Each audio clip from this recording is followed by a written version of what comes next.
Bonjour, bienvenue sur Swiss Football Review pour ce tout nouveau récap. Aujourd'hui, on va parler de Super League, de Challenge League, mais aussi des performances de nos Suisses à l'étranger. Mais avant tout ça, un petit générique.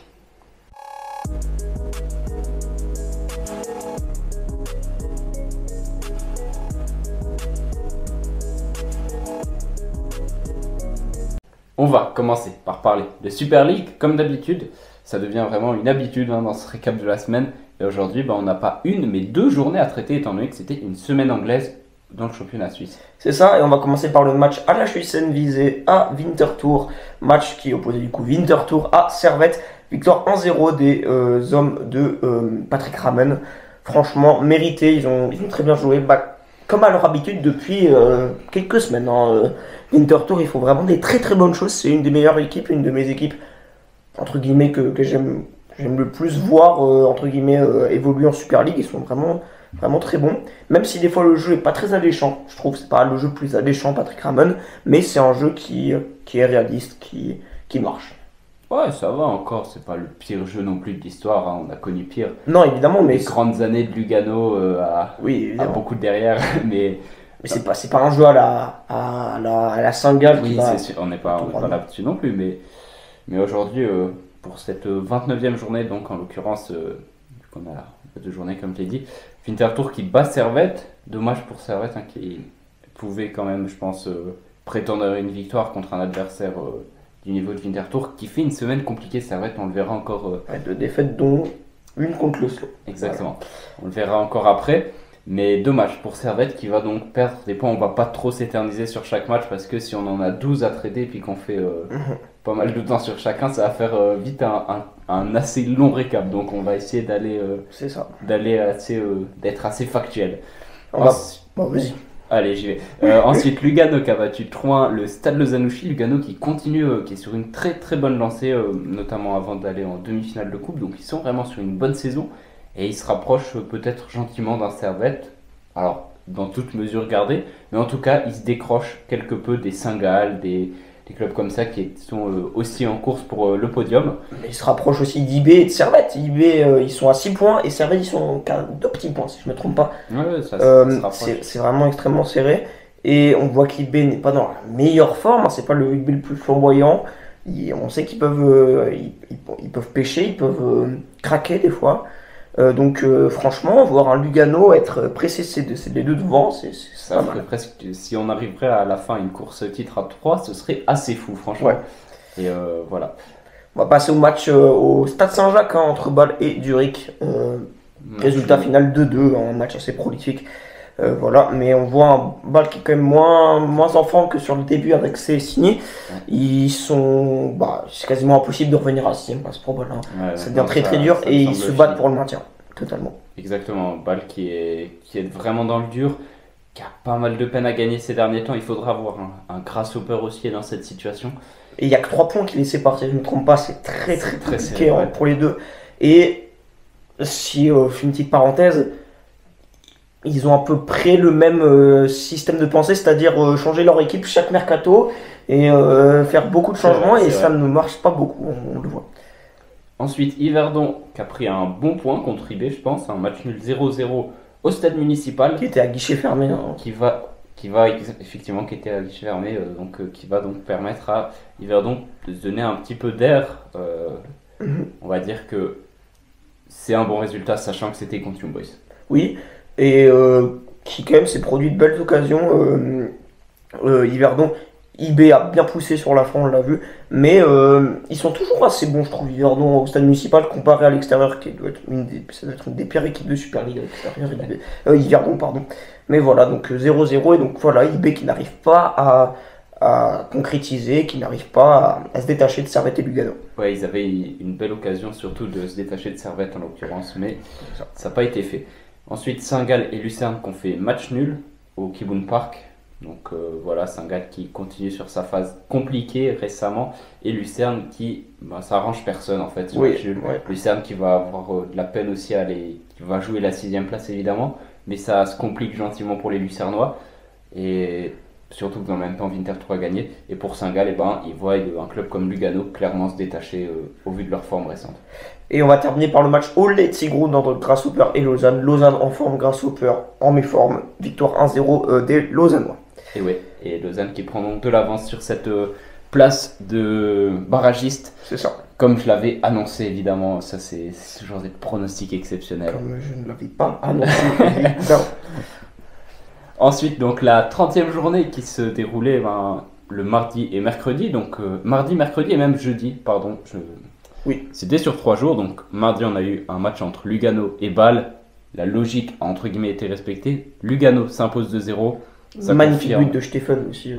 Très très beau but. Pleine lucarne gauche, là une frappe, une reprise de volée plutôt très très belle. Ouais. Peut-être un début de la saison, je sais pas, il faudrait que je... Il faudrait se refaire à peu près les top buts, mais ouais, c'est vrai que c'était un sacré but. Match au Letzigrund entre Zurich et Vinti, résultat 0-0, un nul. Ouais, qui arrange pas grand monde parce que Zurich se détache un peu de Lugano, Servette et IB. Et Winterthur qui est au contact avec Lucerne. Voilà. Ouais, avec même le plus haut.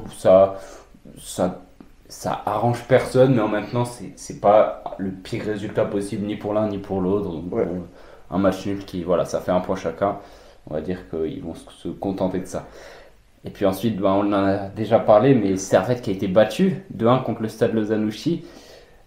Compliqué ça pour Servette, c'est 3 points qu'il ne faut pas perdre quand on prétend jouer le titre. Oui, et surtout que Stade Lausanne-Ouchy revient qu'à 7 points de Grasshopper. Ça va être intéressant. Et au final, on l'avait dit dans le talk avec Stéphane Reyna que c'était un peu terminé, enfin moi c'est ce que je disais. Je le disais aussi. Hein, et on commence à se tromper parce que Stade Lausanne-Ouchy sur les dernières semaines, ils ont de la qualité. Ils reviennent très bien, mais ils arrivent des fois peut-être pas avoir ce brin de lucidité, avoir peut-être ce brin de chance aussi pour aller prendre des points. Et là, c'est fait face à Servette. Il y a aussi l'aide d'un carton rouge, évidemment, pour Servette. Mais faudra faire gaffe pour Grasshopper et Bâle. C'est sûr. Moi, je pense surtout à Grasshopper, qui est dans une situation très compliquée. Je propose qu'on parle de Grasshopper maintenant, qui a été battu 3-0 contre Young Boys. Alors, certes, c'est Young Boys, mais bon, si on prend les résultats globalement, ces dernières performances dans leur ensemble pour Grasshopper, c'est très compliqué. Et moi, je suis inquiet pour un club comme Getse. Et en même temps, je veux dire, je ne vais pas dire qu'il n'y a pas de projet sportif. C'est compliqué, on va dire, du côté de Grasshopper à l'heure actuelle. Il faut un peu de l'achat-vente avec des joueurs, au final, je ne suis même pas sûr qu'ils arrivent à faire profit dessus. J'ai l'impression qu'ils changent chaque été. Moi, qui ne suis pas vraiment Grasshopper, je ne connais quasiment aucun joueur. Même si je connais... qu'on connaît bien, qu'on connaît, voilà, parce que du coup, on les voit. On connaît des Hamel, des pardon, désolé.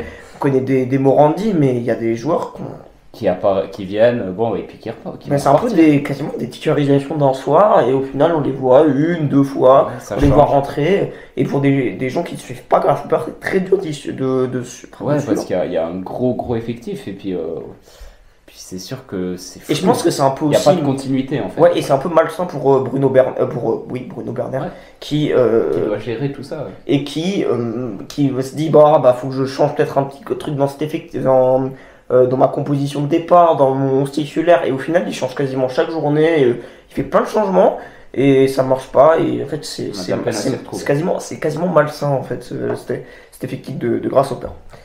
Si on revient donc sur... cette journée de Super League, après cette petite aparté sur le club le plus titré de Suisse. Lucerne qui a battu Yverdon 1-0. 3 points qui vont faire beaucoup de bien exactement au Lucernois. Yverdon qui est dans une phase aussi plus compliquée, qui va vraisemblablement pas aller chercher la 6ème place, qui doit maintenant se concentrer sur le maintien, éviter la 11ème place à tout prix. Oui, moi je pense qu'ils vont arriver Je trouve qu'ils sont quand même en plus grande forme qu'un Bâle ou un Grasshopper ou même un Stade Lausanne-Ouchy. Et on va terminer donc par le match à la Tuilière entre Lausanne et Saint-Gall. Deux ambiances, on peut dire. Saint-Gall qui était une des pires équipes de Super League depuis la reprise de cet hiver, qui ont vraiment fait très peu de points. Et Lausanne qui est une des, on va dire, impressionne le plus, mais qui performe bien, franchement c'est cool. Qui fait ses points, etc. Donc. Et alors, ce qu'on dit a quasiment été... On s'est quasiment trompé parce que Saint-Gall a super bien commencé et au final Lausanne n'y a rien bien du coup. Exactement, match nul 3 partout au final. Et donc on va voir les répercussions au classement. Young Boys prend 4 points d'avance sur Servette. 4 points, j'ai dit 2 points. À 8 journées de la fin. Lugano revient à 2 points de Servette. Ouais. Et donc à 6 points de Young Boys, comme tu l'avais dit. Ouais, non, c'est C'était juste, tout juste. je m'étais- C'était tout juste. Ensuite, on a Zurich et Vinti à 45 points les deux, 4 et 5e. Saint-Gall 43 et Lucerne 42. Ça reste très serré pour tout ce petit bloc qu'on va dire un peu détaché. Entre Winterthur, ouais. entre Zurich et Lausanne, hein, quasiment. Oh, je sais Ouais, pas. moi, je ferais 3 blocs. IB, Servette, Lugano, ensuite Zurich jusqu'à Lucerne et ensuite Lausanne. Oui, jusqu'au oui, Stade c'est Lausanne. logique, mais si Lausanne reviennent bien, attention. Hein. Pourquoi pas? Il reste 3 matchs avant la scission du championnat, je sais pas comment C'est on ça. appelle ça. Oui, ouais, c'est vrai, 3 matchs. C'est pas bon. Ça va être short, mais on sait jamais. Et en attendant, il faudra juste faire les points pour éviter à tout prix la 11e place. Mais dans l'état actuel des choses, un FC Bâle, un Grasshopper qui n'ont plus gagné sur les 5 derniers matchs, ou même un Yverdon qui est dans une phase aussi plus compliquée, et qui n'a pas le goal average pour lui non plus, Yverdon, ça peut être les principaux concurrents à cette 11e place. Et en plus, il y a la possibilité, entre guillemets, que le Stade Lausanne-Ouchy revienne. Parce que ils sont quand même, sur les 5 derniers matchs, 2 victoires, 2 matchs nuls, une seule défaite. C'est un très bon bilan. Comparé à des Bâles, à des Grasshoppers, même à Saint-Gall, ils sont bien plus hauts, mais Saint-Gall, c'est que 3 points sur Ouais, c'est sûr. les 5 derniers matchs. Grasshoppers, c'est 2 points sur les 5 derniers matchs, et Bâle, c'est aussi 2 points sur les 5 derniers matchs. C'est pas Ça va beaucoup. être Hein. très très intéressant. Cette fin de championnat, que ce soit en haut comme en bas, il y a tout qui prend forme et ça promet un beau finish. Parce que je des pense. fois, le finish était un peu soporifique à l'avant, parce qu'IB était toujours bien devant. Et puis ils étaient au niveau des champions, relégables, voilà. Et au niveau des relégables, il y avait quand même des fois du suspense. il y avait assez plus souvent. de suspense, mais là, il y a du suspense en haut comme en bas. Si on voit un Stade Ouais. Lausanne-Ouchy qui, par exemple, gagne la semaine prochaine, il mettrait vraiment la pression sur un Grasshopper, sur un C'est Bâle. sûr, ouais. Donc ça va être très très intéressant et on va suivre tout ça de très près, même déjà ce week-end, hein, parce que Ouais. on sort ce récap vendredi, parce qu'il y a eu des matchs justement hier, le jeudi, mais demain, samedi et dimanche, ça reprend, on a de nouveau des matchs, donc on va pas s'en plaindre et ça va être très très intéressant. En Challenge League, il y a eu une seule journée et un match en plus qui a été joué. Donc Nyon a été battu 4-0 par Sion qui fait un bon match, hein, un gros match Sion, victoire 4-0. Xamax qui bat Schaffhouse 2-1, Belinzone qui bat Haro 5-2, Baden qui bat Ville 2-1 et Vaduz qui bat Thun pour le plus grand plaisir des Cédunois sur le score de 1-0. Et encore, il y a eu un match mardi, match nul 1-1 entre Sion et Xamax. C'est ça. Xamax, match où Sion. Je vois déjà venir les critiques envers l'arbitrage. Ouais. C'est vrai que ça, il y a des éléments qui se discutent, c'est clair. Ouais, il y a peut-être pénalty sur Sorgic. Pour moi, sur Del Toro, il y avait pénalty aussi. Je suis assez d'accord avec l'arbitre, mais oui, il y a ça c'est se discutable. Mais il n'y a pas la VAR, donc bon. Voilà, moi je veux. On va Je dire suis toujours assez négligent, empathisant avec les arbitres parce que. Je sais pas si c'est français, empathisant. Non, mais négligent, c'est français en tout cas. Empathique, parce alors, que le nombre d'insultes qu'ils doivent recevoir que ce soit par match après sur les réseaux sociaux, qu'ils fassent une erreur de temps en temps, c'est pas grave. Surtout que Sion, pas dans la pire des situations, que Xamax non plus, parce qu'ils commencent vraiment à se détacher de ce bas de tableau de Challenge League. Et Sion, oui, ils sont quand même bien loin derrière les Haro, les Villes. Il y a juste Thun qui leur colle un peu aux fesses, si je puis dire. Mais franchement, c'est pas mauvais, hein, c'est pas une mauvaise situation. Oui, il aurait pu avoir une victoire de Sion parce que Sion a quand même bien plus. Sion a eu plus d'occasions, a eu même beaucoup si plus c'était d'occasions. pas exceptionnel. Sion était là, Guivarch a fait des beaux arrêts, mais voilà. C'est pas scandaleux non plus. Hein. On va dire que il aurait fallu qu'ils se mettent à l'abri par eux-mêmes avant ça. Ouais, tu peux pas compter que sur l'arbitrage, évidemment. Ouais, c'est ça. Au classement, donc Sion qui a provisoirement 6 points d'avance avec un match en plus sur Thun. Thun et Sion qui sont quand même un peu moins tranchants, qui ont perdu plus de points récemment, les deux, hein, l'un comme l'autre. Et puis sinon derrière ça reste très très serré. Baden qui se détache un peu à la 10e place. Ouais. Il faudra voir s'ils arriveront à redresser On la parlait d'un Stade Nyonnais, hein. Les deux sont des vrai. néo-promus. Stade Nyonnais est 5e, Baden est 10e. Voilà, on va dire qu'on va être content pour le club roman. Ouais, pour le foot roman en général. Et on va passer maintenant aux Suisses à l'étranger. On va commencer avec Akanji qui a battu 4-1. Ils ont battu 4-1 le Manchester City face à Aston Villa et on fait nul face à Arsenal. Ça fait plaisir quand tu es supporter des Reds. Ensuite, Chaka Granit, pas Tolent, qui a gagné 4-0 contre Düsseldorf en demi-finale de coupe et qui a également battu Offenheim. Même chose que toi, l'équipe évidemment a battu Offenheim 2-1 en Bundesliga au finish. Ah mais c'est une nouvelle fois. Ouais, ils perdaient 1-0 à la 88e, c'est 2 dingue. buts en quelques minutes. Franchement, c'est un signe du destin, c'est un signe divin quasiment. Il y a tout qui leur réussit. Ouais, tout qui leur réussit. Moi, je vois plus. Pour moi, ils vont faire un doublé. Ils vont gagner la coupe, ils vont gagner le Bundesliga. J'ai pas envie de dire qu'ils vont gagner l'Europa League parce qu'il y a Liverpool. Voilà. Voilà, mais franchement, saison magnifique et en plus, et Xabi Alonso reste en plus. Oui, en plus, et ça c'est magnifique, c'est une belle histoire. On n'espère pas qu'il reste parce qu'il a le projet d'aller au Real Madrid quand Ancelotti sera plus là. J'espère que c'est vraiment une belle histoire, de faire un peu comme un Mourinho en 2003-2004 en gagnant l'Europa League une année et la Ligue des Champions l'année d'après. On n'en est pas là, mais ce serait absolument exceptionnel. Ah, mais ce serait beau et surtout dans un monde où c'est les grands qui gagnent et finir bonsoir, on va dire. On va passer maintenant à Amdouni qui a fait 1-1, l'équipe de Burnley a fait 1-1 face aux Wolves. Il était remplaçant, il commençait de plus en plus remplaçant quand même Amdouni à Burnley. Il alterne un peu entre le banc et le terrain. Et puis il était titulaire contre Chelsea pour un match nul de partout. Fabian Schär, lui, était titulaire les deux fois, comme très souvent avec Newcastle, pour cette semaine anglaise en Première Ligue. Match nul contre Everton et victoire 4-3 contre West Ham. C'est ça. On va passer maintenant à Elvedi et Omlin qui ont perdu 3-0 contre Freiburg. C'est très compliqué. Mönchengladbach cette saison, ils sont 13e si je ne me trompe pas. Face à Freiburg du coup en Bundesliga. Freuler et Bicher du côté de Bologne, ça marche toujours autant bien. Victoire 3-0 contre la Salernitana, les deux étaient titulaires. Dan Endoy était remplaçant, mais bon, il est rentré en jeu. Voilà, il faut. Mais il s'éclate, hein, les trois. Les trois, ça marche très bien pour eux. Génial. Puis c'est des talents en plus pour l'équipe de Suisse. Je pense plus à Ebicher et à Endoy parce que Freuler on connaît déjà bien.